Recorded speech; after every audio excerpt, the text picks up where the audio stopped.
welcome to Cinema Trailer News. My name is Grace, and this will be my spoiler review for episode 5 of The Last of Us. Episode 5 of The Last of Us has now premiered, and I'm still loving The Last of Us. The show has not dipped in quality at all. It just continues to go up, and episode 5 was definitely another heartbreaking punch to the gut. As always, I'm going to be giving you my reaction, my breakdown, and recap of the episode. Be sure to let me know your thoughts about this episode and how you're feeling on The Last of Us. Alright, so with the opening of The Last of Us, a lot of people have figured out the pattern here. And that if we jump straight into the opening title card credits for The Last of Us, it is most likely because the episode is going to begin with some heavy backstory and flashback. This is kind of the thing The Last of Us has done. Is the episode starts right away, you can pretty much bet it's going to be a flashback scene to something pre-infection or just something a little bit beforehand, and right on the money here. We're getting a glimpse of how Fedra was taken over by some of the jailmates that were locked away for various crimes, and reason that Fedra saw fit. I'll tell you right now, I was kind of surprised how violent and shocking these images got. I'm just going to have to blow a lot of this stuff because I can't show it on YouTube, but I was not expecting to see this much visual violence. But that just goes to show you what happens when a bunch of criminals are set loose and overturn a city.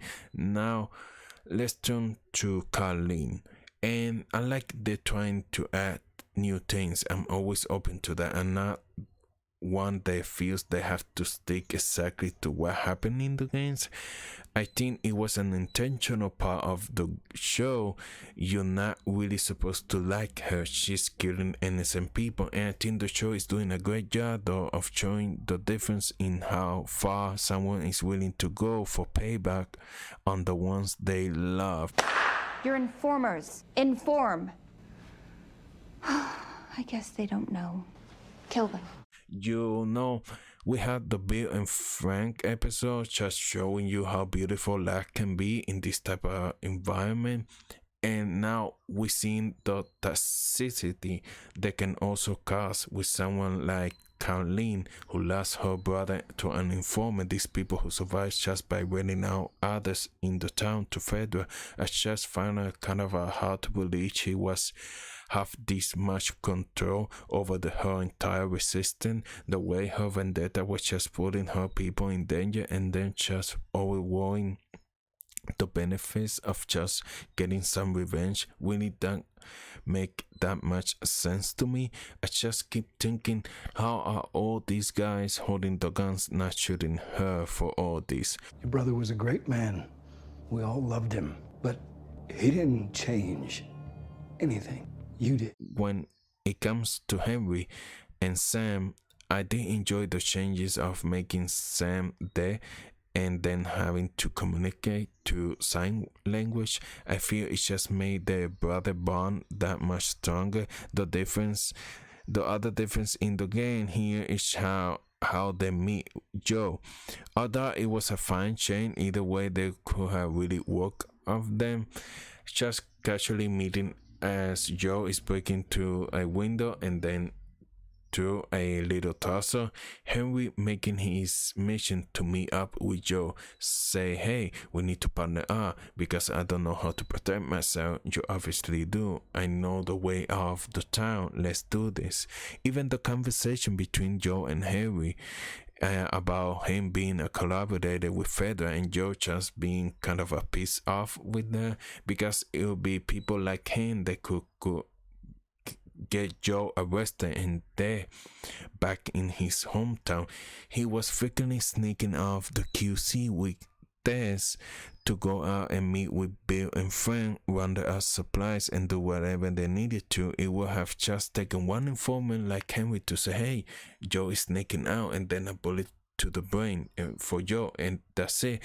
I'm also never going to get tired of them just recreating set pieces from the game, like the underground school tunnels with the kid paintings on the wall. It's like a little hints for people who play the game. They're like, oh my god, I remember, And well, they even threw that in a little drawing of Danny and Ish, the people who protected these kids, and kind of built these underground tunnels until everything obviously went sideways. You can go in the game and find little pieces of paper and read through the story.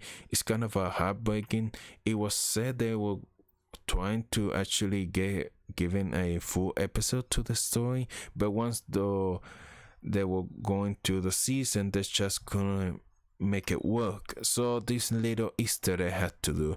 Here's where I want to get to the final third of the episode.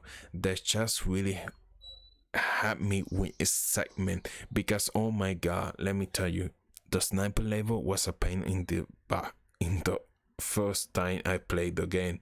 Some games are really good, some I'm not, but it was just so clever the way the show was able to integrate these little sequences of Joel and Ellie trying to get across where the sniper is constantly trying to hit you while enemies are surrounding you. The Last of Us just perfectly inserts these things where they feel so smooth into the story without being forceful. And once you actually go up and that window and grab the sniper off the man's hands, oh, that's where the real fun began, and you got basically rewarded in gameplay.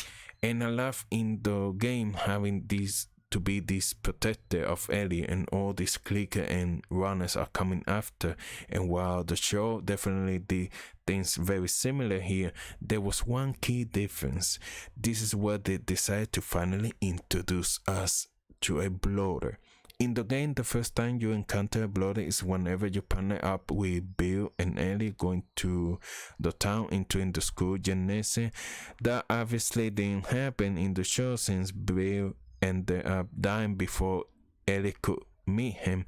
And let me tell you, this is much better way to introduce the bloater, because while having them in the show in the gymnasium early on would have been cool and threatening, having to avoid him, here we get to see the ultimate power of a bloater. Here he was tossing bodies left and right in the game. In this thing touches you, you're basically done. It's one of the most gruesome kills on screen. I don't even know how much I can show you, but they managed to put that sequence in the actual show.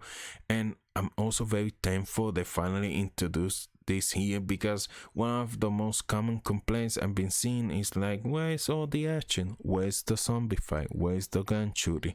Everyone just talking the story development, characters.